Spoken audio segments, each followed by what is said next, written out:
nous étions arrêtés à Suez, en Égypte, avec un nouveau personnage, Fix, qui rencontre Passepartout et qui soupçonne Phileas Fogg d'être le voleur de la Banque d'Angleterre. Il se lance donc sur ses traces. Je t'invite à t'installer confortablement, à te détendre pour profiter pleinement de ce voyage qui s'accompagne du clapotis des vagues et des clochettes de bateaux sur un port de Méditerranée. Si tu es prêt, que tu es confortablement installé, que tu as les oreillettes, alors notre voyage peut reprendre.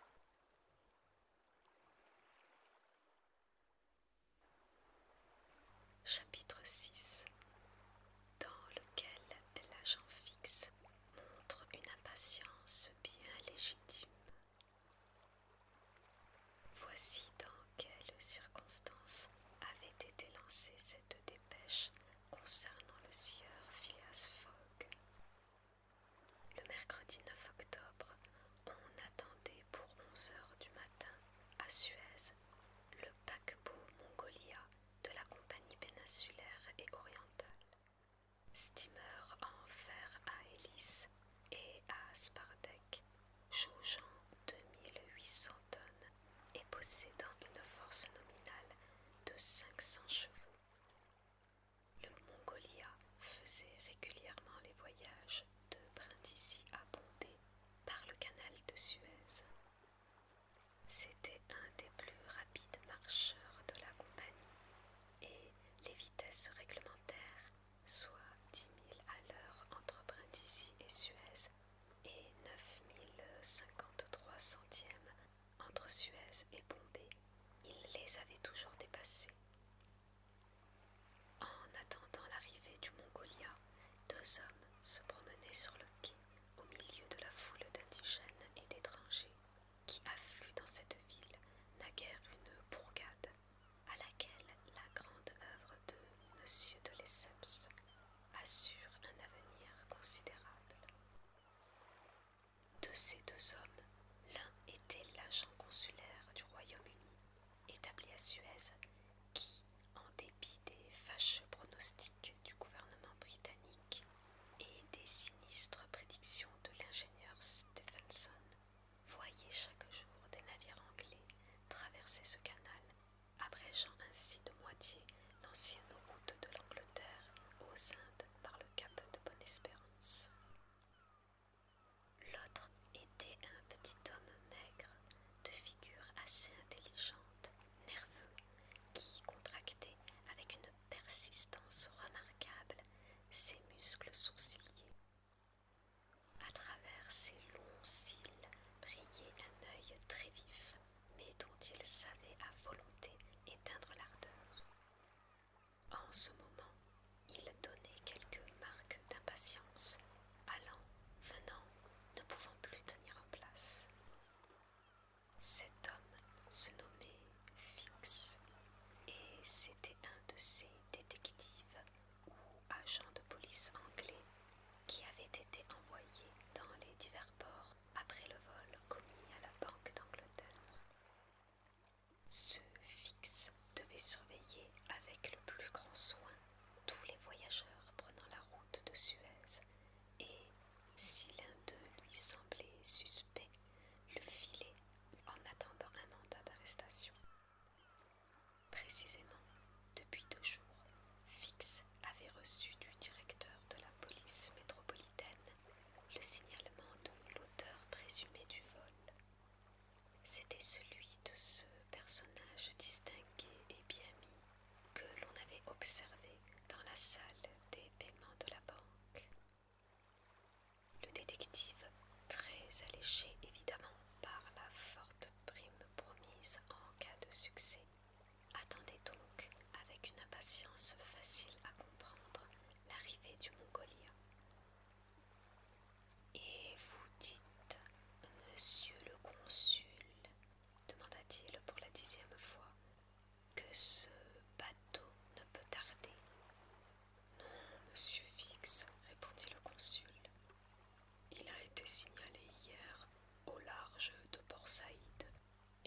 160 kilomètres du canal ne comptent pas pour un tel marcheur. Je vous répète que le Mongolia a toujours gagné la prime de 25 livres que le gouvernement accorde pour chaque avance de 24 heures sur les temps réglementaires. Ce paquebot vient directement de Brindisi, demanda Fix. De Brindisi même, où il a pris la malle des Indes, de Brindisi qu'il a quitté samedi à 5 heures du soir. Ainsi, ayez patience, il ne peut tarder à arriver. Mais je ne sais vraiment pas comment, avec le signalement que vous avez reçu, vous pourrez reconnaître votre homme s'il est à bord du Mongolia. Monsieur le consul, répondit Fix, ces gens-là, on les sent plutôt qu'on ne les reconnaît. C'est du flair qu'il faut avoir, et le flair est comme un sens spécial auquel concordent l'ouïe, la vue et l'odorat. J'ai arrêté dans ma vie plus d'un de ces gentlemen, et pourvu que mon voleur soit d'abord, je vous réponds qu'il ne me glissera pas entre les mains. Je le souhaite, monsieur Fix, car il s'agit d'un vol important. Un vol magnifique, répondit l'agent enthousiasmé. 55 000 livres. Nous n'avons pas souvent de pareilles aubaines. Les voleurs deviennent mesquins. La race des Shepard s'étiole. On se fait pendre maintenant pour quelques shillings. Monsieur Fix, répondit le consul, vous parlez d'une telle façon que je vous souhaite vivement de réussir. Mais, je vous le répète, dans les conditions où vous êtes, je crains que ce ne soit difficile. Savez-vous bien que, d'après le signalement que vous avez reçu, ce voleur ressemble absolument à un honnête homme? Monsieur le consul, répondit dogmatiquement l'inspecteur de police, les grands voleurs ressemblent toujours à d'honnêtes gens. Vous comprenez bien que ceux qui ont des figures de coquins n'ont qu'un parti à prendre, c'est de rester propre. Sans cela, ils se feraient arrêter. Les physionomies honnêtes, ce sont celles-là qu'il faut dévisager surtout. Travail difficile, j'en convins, et qui n'est plus du métier, mais de l'art. On voit que le dit Fix ne manquait pas d'une certaine dose d'amour-propre. Cependant, le quai s'animait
restèrent sur le spar-deck à contempler le panorama pittoresque de la ville.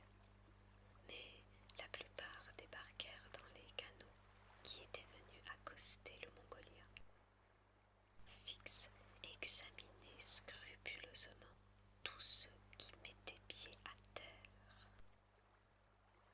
En ce moment, l'un d'eux s'approcha de lui, après avoir vigoureusement repoussé les fellahs qui l'assaillaient de leurs offres de service, et il lui demanda fort poliment s'il pouvait lui indiquer les bureaux de l'agent consulaire anglais. Et, en même temps, ce passager présentait un passeport sur lequel il désirait sans doute faire apposer le visa britannique. Fix, instinctivement, prit le passeport et, d'un rapide coup d'œil, il en lut le signalement. Un mouvement involontaire faillit lui échapper. La feuille trembla dans sa main. Le signalement libellé sur le passeport était identique à celui qu'il avait reçu du directeur de la police métropolitaine. « Ce passeport n'est pas le vôtre, dit-il au passager. Non, répondit celui-ci, c'est le passeport de mon maître. Et votre maître? Il est resté à bord. Mais, reprit l'agent, il faut qu'il se présente en personne au bureau du consulat afin d'établir son identité. Quoi? Cela est nécessaire? Indispensable. Et où sont ces bureaux? Là, au coin de la place, répondit l'inspecteur en indiquant une maison éloignée de 200 pas. Alors, je vais aller chercher mon maître, à qui pourtant cela ne plaira guère de se déranger. Là-dessus, le passager salua Fix et retourna à bord du steamer.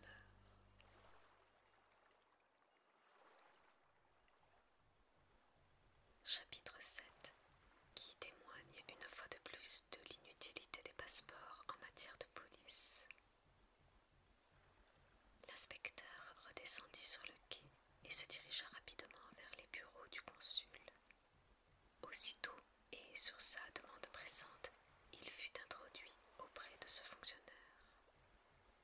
Monsieur le consul, lui dit-il sans autre préambule, j'ai de fortes présomptions de croire que notre homme a pris passage à bord du Mongolia. Et Fix raconta ce qui s'était passé entre ce domestique et lui à propos du passeport. Bien, monsieur Fix, répondit le consul, je ne serais pas fâché de voir la figure de ce coquin. Mais peut-être ne se présentera-t-il pas à mon bureau s'il est ce que vous supposez. Un voleur n'aime pas à laisser derrière lui des traces de son passage. Et d'ailleurs, la formalité des passeports n'est plus obligatoire. Monsieur le consul, répondit l'agent, si c'est un homme fort comme on doit le penser, il viendra. Faire viser son passeport?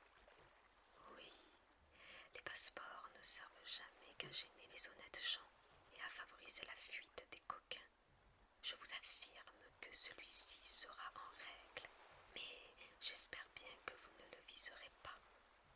Et pourquoi pas, si ce passeport est régulier, répondit le consul. Je n'ai pas le droit de refuser mon visa.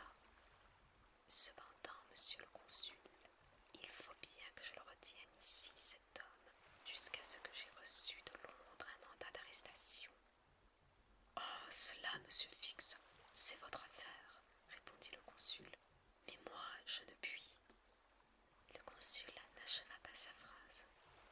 En ce moment, on frappait à la porte de son cabinet, et le garçon de bureau introduisit deux étrangers, dont l'un était précisément ce domestique qui s'était entretenu avec le détective.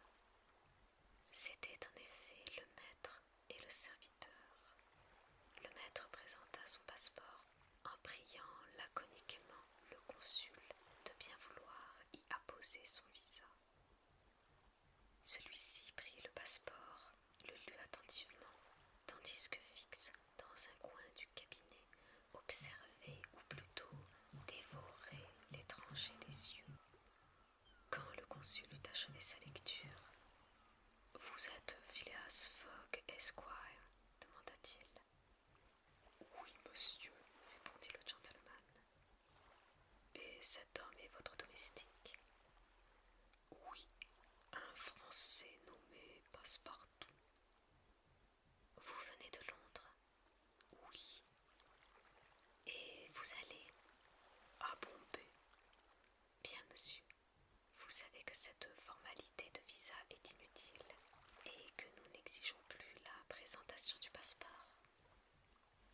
sais, monsieur, répondit Phileas Fogg, mais je désire constater par votre visa mon passage à Suez.